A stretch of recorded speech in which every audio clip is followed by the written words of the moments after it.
Introducing Celigo, the complete integration platform built for both IT and business users that automates your business processes across applications.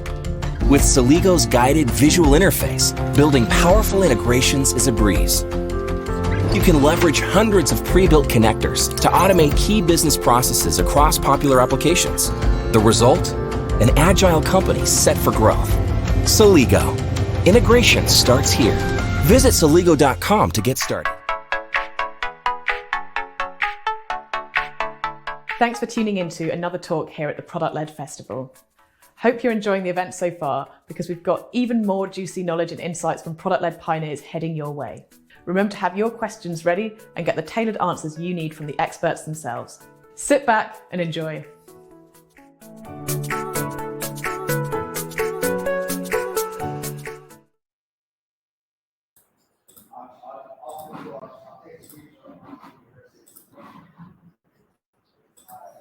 Hello everyone and a very warm welcome back to the Product-Led Festival. I am absolutely delighted to introduce our next speaker, Jessica Box, who is the Head of Growth at Linktree, the market-leading tech platform and social identity layer with 12 million global users, including Shopify, TikTok, HBO and Pharrell.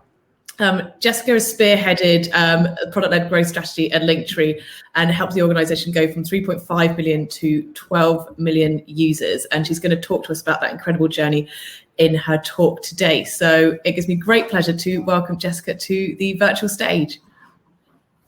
Thanks so much, Heather, and to the Product-Led Festival team for inviting me to be here today. I'm in the comfort of my home from Australia and really excited to be here. I'm Jessica Box, as Heather said, the Head of Growth at Linktree. Coming from over a decade of experience in agency, early stage startup and scale up, I'm really excited to be sharing the incredible learnings I've had throughout my career on growing organizations. And specifically, I'm going to share how Linktree has grown from 0 to 12 million users all in less than 4 years. So basics first, what is a Linktree? Linktree is the only link you'll ever need. And no, it's not an actual tree. Linktree is the market-leading linking platform that was the first of its kind, creating an entirely new category in tech. With over 500 million visitors per month, 30,000 signups per day, we're allowing users to curate a singular destination with what's most important to them in real time. The world's biggest influencers, as you can see from this pretty epic slide list, and creators from Selena Gomez to Arnie, and I encourage you to check out his Linktree, it's pretty epic, as well as big brands like HBO and TikTok, are using Linktree to connect their followers to their entire online ecosystem. And there's many, many more from here. There's also a Linktree pinned in the chat if you'd like to check one out in the wild. So how do we get there? I'll be covering off lessons and failures to avoid at each stage of the growth journey, including 0 to 12 million users, the seed years, 2 to 5 million, the seedling years, 5 to 12 million, the sapling years, and 12 plus, the mature years, which I think we're nearly there, but like to think that maturity is still yet to come as well. Let's start with 0 to 2 million customers in the early years. Build the thing, the right thing. Sounds simple, doesn't it? Then why isn't everyone doing it? This is the foundational building block of design thinking that feeds into creating your product strategy, as I'm sure many of you are aware. I cannot stress enough that if you don't focus on your product strategy on solving customer problems early on, you won't have it later on. Google Glass is a great example of this. Wearable technology was cool when they were launched in 2013. Their principle of we think technology should work for you to be there when you need it and get out of the way when you don't should have been red flag enough for the eventual discontinuation in 2015 due to not living up to the hype. When kicking off and starting that journey at the 0 point, there's 3 things that are critical and we've seen work really well at Linktree. The first one is getting the product in the right hands. This one is directly linked to the problem you solve. If you haven't found the right hands, it means you may not be solving a problem yet. Linktree was born from a digital agency, managing large-scale music clients that were finding it incredibly frustrating needing to update their links online with every new launch, festival, or merch sale. Turns out the fragmentation problem with online content in music was also a problem for every industry. So the right hands was a global audience in every country around the world. The second one at this stage is listen and iterate. This one should stay with you as you grow, but is absolutely critical at the 0 to 2 million stage. Linktree was originally built in 6 hours, shipped to market quickly, then iterated on once real data came through from customers. The original code has only recently been replaced by infrastructure for scale, which is why it's so important to build the right thing in the early days so you can build the thing right once you have product market fit. To help with this, the Linktree team spent hours every day in customer support to ensure they remained in touch and really connected to how people were using Linktree in those early days. The active listening and providing customers the support at that stage then led to new opportunities like expanding from just being for Instagram in the beginning into every channel that an audience lives for our users. And the third one here is find your flywheel early. For those unfamiliar, a flywheel is your customer engine for growth. Rather than a funnel which puts your customer at the bottom, the flywheel has your customer in the center. It is the fundamental factor to grow from the outside in and needs to be right there from the very beginning. A metric to measure this is K factor, but fundamentally, it means your customer is acting as your referral channel, and it's the modern day word of mouth. Here's an example of a flywheel framework so you can see it in action. Each company will have different actions and behaviors that drive the flywheel and its speed. So I'd suggest asking yourselves the questions on the slide here.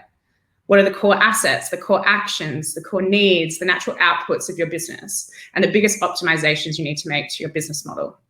To give you an example of how this plays out in the wild, Amazon's flywheel is driven by lowering cost structures, which means prices can be lower, providing a better customer experience that then increases both traffic and sellers. The secret sauce here is in each action, increasing the speed of the flywheel and building momentum. So what fails at this point? Thinking marketing will solve the product problems. I experienced this personally not too long ago. Throwing money at the problem didn't actually solve for the fact the product wasn't working. If you feel tempted by this path, stop yourself and look long and hard at the problem you're solving. It's easy to lean into your ego and struggle to let go of the epic work, which I'm sure all of you have put in at this point. But trust me, the quicker you iterate, the faster you find your flywheel and scale. And see, Homer gets it. At each stage, I'd love to hear the failures you've seen and experienced, as it's not a word to be scared of, but one to share and celebrate the learnings from. So please share any failures you've had at the 0 to 2 million stage or any others and pop them in the chat, and we'll pick a few to discuss and share at the end. So 2 million to 5 million customers, the seedling years. This is the stage I like to think of as the hard part being over and the next hard part just beginning. It's now easy to get people in the door, with your company size now sitting between 20 to 30 people and brand awareness solidly present in the market you're in. So what's next? Activation is going to be your best friend here. So how do you get customers to activate faster? The first one is working cross-functionally as a team. It's easy to see activation as only one function and not realize the best way to get diverse ideas for this stage of the funnel is to work with diverse minds. We created a squad growth at this point that encompasses engineering, product, design, brand, customer success, data, and more, depending on the initiatives that we were feeding through into the team. It's also equally as important to measure activation. We use AppQues, which we're big fans of, and I was shocked when I saw a report from them that mentioned 44% of SaaS businesses don't measure activation at all. At Linktree, we know that if someone adds a Linktree to their social profile, is activated, their likelihood of then leaving is significantly lower. Find your activation metric and go absolutely hard after it. The next key thing to focus on at this stage is launching a paid version. It's an obvious one. At some point you need to monetize, but can so easily be done wrong or too early. Given Linktree is a freemium product, launching a paid version with pro features was the logical next step to activate those users that wanted a little bit more from the product. We have users from the varying end of what we call the digital literacy scale, which is those who are very new and fresh to marketing and are using Linktree to start their journey, and then those who have very fully fledged marketing team. So we needed to support both of those types of users by adding new features into the product. If you find the right way to monetize, and we're big fans of doing it ethically and in the right way, you'll go all the way to 5 million quickly. The final point here is spending money in the right areas. I think this should be your mantra at any size, but it's particularly important here to lay the groundwork for success. Designing tests per market has proved very successful for us in understanding where our user growth can emerge from outside of just organic growth from the product. If you have the right attribution tool in place to see if these users are quality users, then go absolutely big. Without attribution, you're basically throwing money at the air and hoping it'll stick. Not a good strategy, though I'm sure lots of fun. So what fails at this point? Perfection kills progress. Don't add too much process too early. You want your team to be free to experiment, and bringing in too much structure too early hinders their progress and creativity and decreases your speed to market. A very public example of a failure here is Magic Leap. The AR startup raised 2.6 billion, but only had 6,000 sales recorded. The product was beautiful, of course, but by the time it got to market, too much time had passed and been spent in the product building phase versus shipping and testing early to find the right market fit. So we're back to some more failures, like this cute little guy trying to climb the pole. Can see a few things popping in the chat here, so definitely drop some more ideas in, and if you have any other questions, let us know. On to 5 million to 12 million customers, the sapling years. Now you've got your monetization model working. You found your flywheel through experimentation and built a squad of people around the growth function and the broader business, onwards and upwards. This is the fun part where you're refreshing your metrics every day, wondering how much you've grown overnight and which country has popped up ahead, which we certainly do, and we see changes quite frequently. Your team size is likely now sitting between 20 to 60 people, and processes are forming to help you scale faster. So the first thing to focus on here is building target metrics. Though this keynote has been focused on using data to make decisions throughout, and it's super important to do that, when you hit 5 million, you'll be leaning in more than ever to your data sets or dashboards. Often intuition and gut has got you here, particularly for a product-led company, but for the next stage and beyond, data will be how you find your focus. I'd recommend investing in a BI tool here that will empower the team and the broader business to use data to explore insights. We currently use Heap, as it allows you to retrospectively track events, which was particularly important at this stage as we were running very fast, but also a range of others. On the target metrics themselves, Google's OKR framework, which I believe has been touched on throughout this festival so far, has been incredibly successful for us in growth and the broader business to break down things like MRR, subscriber targets, total link trees, and provide the team with a clear direction each quarter for where our focus should be. It's easy to get distracted when you have so much opportunity at this stage, which we are fortunate to do, but OKRs and your key metrics keep you aligned, accountable, and focused. And more importantly, it allows you to say no to things versus having to say yes all the time.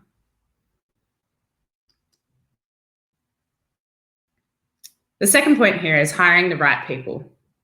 I can't stress how easy this is to get wrong. When you're up to your ears in release deadlines and go lives, it's easy to say yes because you need someone. It doesn't mean they're the right fit, and making a decision like that could mean bringing on a serious culture detractor. My new motto here is, if it's not a hell yes, it's a no. Trust your gut and don't compromise. At Linktree, we have a methodical approach to our hires, including designing tests for each interview process that allows us to see the candidate's skills in action prior to hiring them. From our most junior to our most senior hires, the process is the same, as we're looking for value alignment to the business with their personal values, and lack of ego to know if they're the right cultural add versus detractor to the team. And the third one here is find your North Star. Show of pluses in the chat who's heard of the North Star framework, and if you haven't, drop in a minus. I'm sure they'll come through shortly. Keep going. While I'm not a huge fan of having one metric you work towards, I find the exercise of distilling metrics down into leading indicators versus lagging indicators of success a critical workshop to do with your team at this stage. Spotify's experience with the North Star is very public. They focus on time spent by subscribers listening to music as a proxy for activation, which then increases revenue and produces business value. I find the key value in the North Star framework is actually discussing what metrics are important and getting alignment on where your focus should be. So, time for more failures. What have you seen and experienced?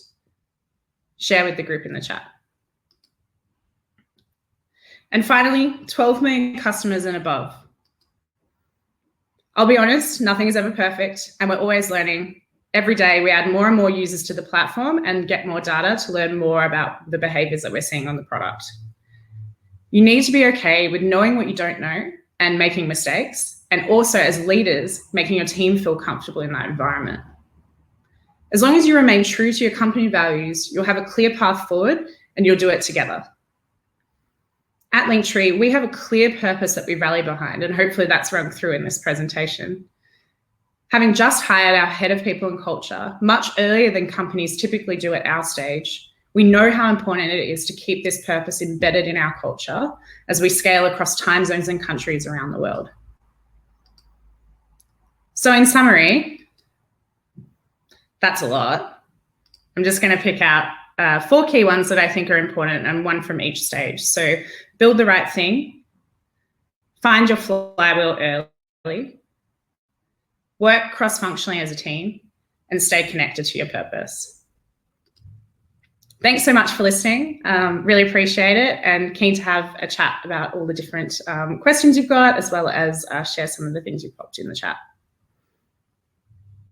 Sure, I'll be really happy to Thanks so much, Jessica, for sharing your story of growth. We've got some questions in the chat. One here from Viviana.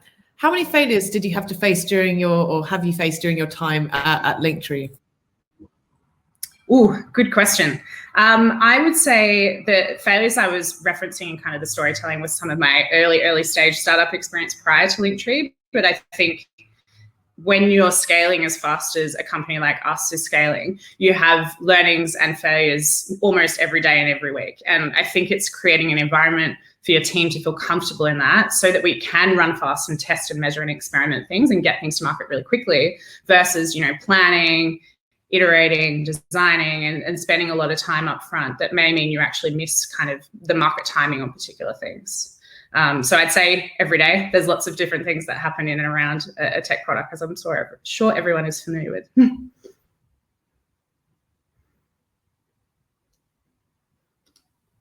You're on mute, Heather.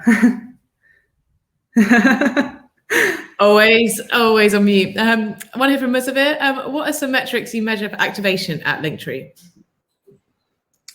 Yeah, I might have answered this one right after someone asked that question, but a key one is for some of the things that we find key behaviors. We look at essentially kind of churn and what do we need people to do in order to reduce churn. So you bring that kind of, metric earlier in the customer lifecycle, so they don't actually churn. And what we've observed is that one that I mentioned around Linktree being added to profiles. And we see Linktree being added in now many more than one places. Our average is generally above 4. And outside of that, if someone adds an avatar, which is a profile picture, they are also far less likely to leave us. So they're the kind of 2 things that we nudge people to do in and across all of our activation comms. We've got a couple of failure stories here. One here, we built a new dashboard for our product, coming up with an interesting visualization. After releasing it to customers, we got little feedback. Through testing, specifically asking about the visualization, it became clear nobody even understood it. We learned our lesson and removed it to be replaced with a simple, less innovative version. Love that. And, Tu's actually he's shared a link to a story that he's written about the failure as well. So, he or she, sorry, Tu. Awesome. I love that. It's so interesting. Things in particular when we have an analytics suite, and we've been testing and learning what people are engaging with in and around that. And because, as I mentioned, we have customers at different ends of the digital literacy scale, we actually found that we need to explain analytics in really simple terms. So for people who don't actually understand what analytics is, it's an education experience. So, but we didn't realize that until we got it into the wild. One here from Toby. I spent over 12 months building a replacement for internal tools that still isn't used to this day. Oh no. Oh, that's sad. That's probably a case of getting it into people's hands early and understanding if it was right for them. I'm sure you could iterate on that. Another one here. I spent 6 months building and delivering a product without knowing its North Star KPI value. We knew what we wanted to know. It was simply not implemented. That comes all the way back to building the right thing. Yeah. We've got some more questions here. One from Raoul. What if when hiring for one person, a candidate is a hell yes, but for another it's a meh? What if when hiring for one person? Oh, as in multiple people in your team and you have differing views? Do you think that's what they mean? I think that's what they mean. If you're hiring someone if you're hiring someone and someone internally is like, hell yes, let's take them on. And perhaps you would be like, no, I'm not interested.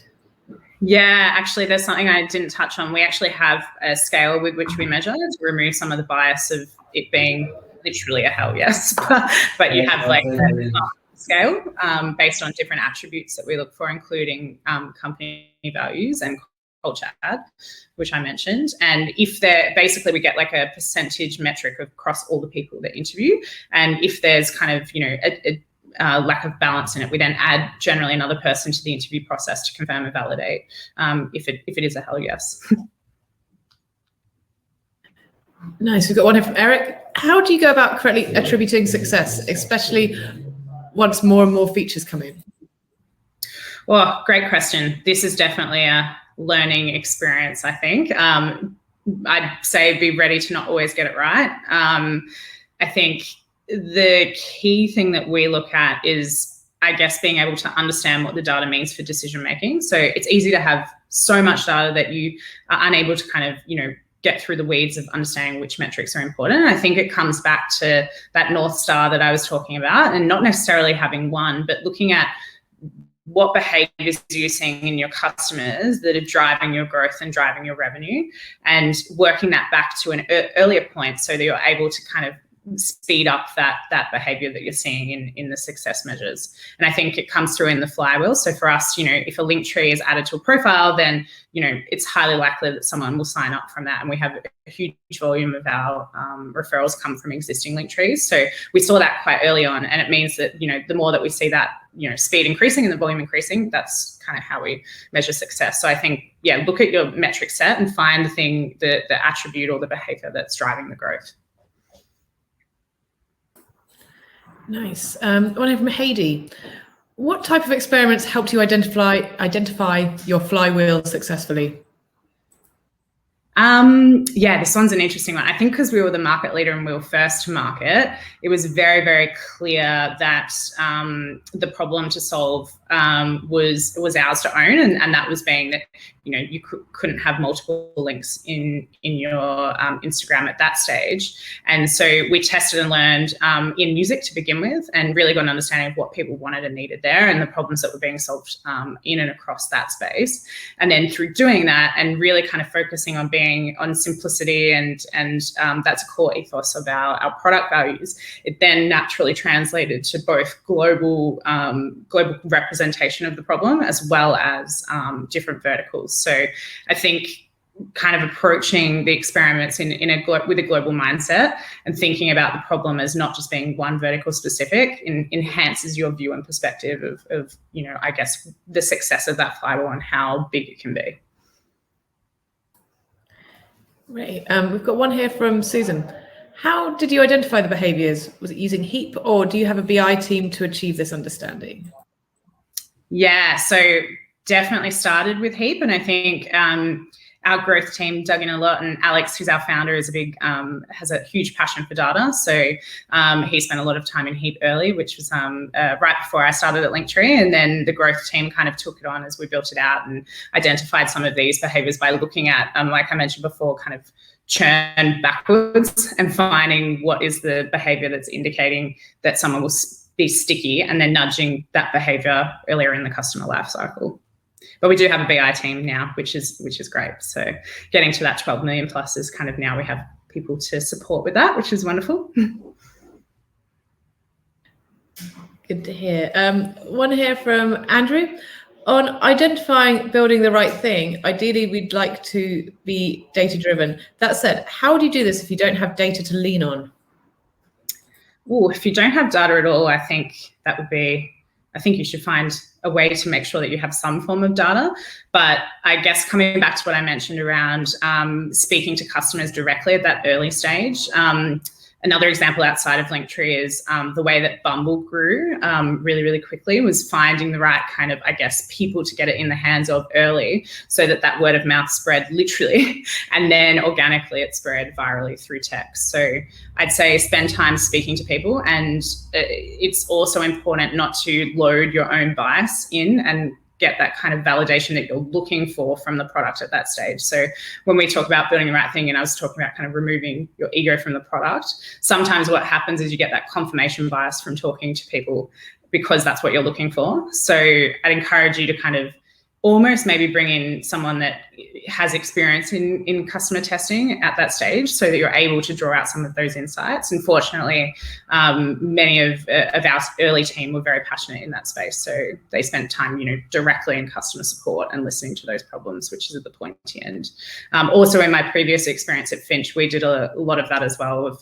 In finance, it's kind of, you go from 0 to 100 really quickly. So it's very clear when there's pay points, and we learned from that and kind of built out things to support it.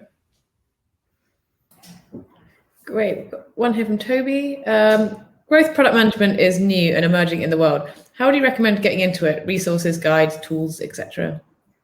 Yeah, awesome. I think the product-led team do an awesome job of driving a lot of this learning, and it's great that there's kind of a whole growth stream here.